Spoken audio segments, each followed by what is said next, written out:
कब्रिस्तान का मंजर है। गुलाम आशिक अली की मैयत को दफनाने के लिए लेकर आता है। दफन का अमल पूरा होता है, मिट्टी दी जाती है, दुआ होती है। उसी वक्त हवेली में बादशाह गुलाम को फोन करता है। कॉल जाती रहती है लेकिन गुलाम फोन नहीं उठाता। हैरान होकर बादशाह गुलाम के क्वार्टर पहुंचता है।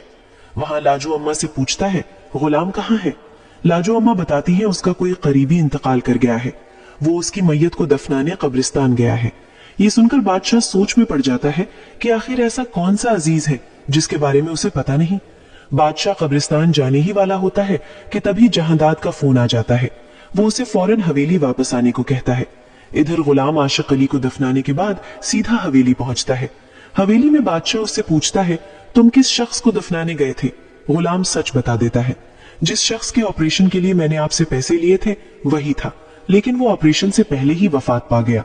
गुलाम बताता है कि उस शख्स की एक बेटी है जिसका नाम सुंदरी है और अब वो उसके साथ उसके क्वार्टर में रहती है।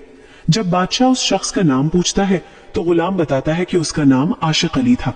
ये सब बातें खुर्शीद बीबी अपने कमरे से सुन लेती हैं। आशिक अली का नाम सुनते ही उनके पैरों तले जमीन खिसक जाती है। 22 सालों में पहली बार खुर्शीद बीबी अपने कमरे से बाहर निकलती है और गुलाम से आशिक अली की बेटी और उसकी कब्र के बारे में पूछती है। गुलाम और बादशाह खुर्शीद बीबी को इस हालत में देखकर हैरान रह जाते हैं। खुर्शीद बीबी कहती है, मेरे पास ज्यादा वक्त नहीं है, मुझे फौरन आशिक अली की कब्र पर ले चलो। तीनों कब्रिस्तान पहुंचते हैं जहां सुंदरी अपने अब्बा की कब्र के पास बैठकर रो रही होती है। सुंदरी रोते हुए कहती है, अब्बा आप मुझे छोड़कर क्यों चले गए?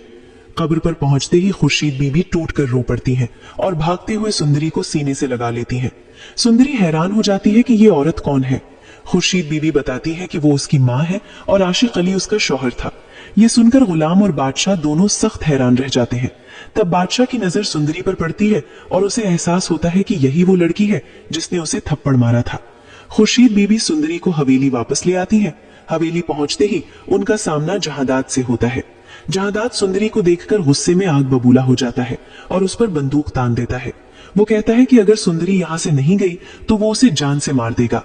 खुर्शीद बीबी अपनी बेटी को बचाने के लिए खुद बंदूक के सामने आ जाती है। ये देखकर बादशाह गुस्से में जहांदाद से बंदूक छीन लेता है। बादशाह ऐलान करता है कि सुंदरी इसी हवेली में रहेगी और वो उससे निकाह करना चाहता है। जहांदाद गुस्से में मना कर देता है और कहता है कि ये शादी कभी नहीं होगी। बादशाह कहता है कि अगर उसकी शादी नहीं करवाई गई तो वो जबरदस्ती शादी करेगा। रात को जहांदाद चुपके से गुलाम को बुलाता है और कहता है कि सुंदरी को यहाँ से ले जाओ, वरना अगर उसकी शादी बादशाह से हुई तो वो उसे मार देगा।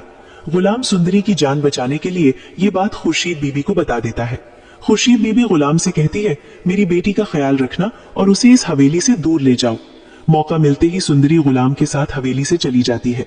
जहांदाद चाल चल देता है और बादशाह को बताता है कि गुलाम ने उसे धोखा दिया और सुंदरी को भगा ले गया। जहांदाद कहता है कि अब तुम सुंदरी को भूलकर अपनी सियासत पर तवज्जो दो। बादशाह गुस्से में कहता है कि वो सुंदरी को कभी नहीं भूल सकता। बादशाह कसम खाता है कि वो गुलाम को जिंदा नहीं छोड़ेगा और पूछता है कि उसकी हिम्मत कैसे हुई सुंदरी को उससे दूर करने की। अब सवाल यह है, क्या बादशाह वाकई गुलाम को ढूंढ लेगा? क्या सुंदरी कभी सच जान पाएगी? क्या जहांदाद की चाल कामयाब होगी? दोस्तों, ये हमारी प्रिडिक्शन है, गलत भी हो सकती है। आपको क्या लगता है, क्या सच में ऐसा होगा? कमेंट करके जरूर बताएं। वीडियो पसंद आए तो लाइक करें और चैनल को सब्सक्राइब करना ना भूलें।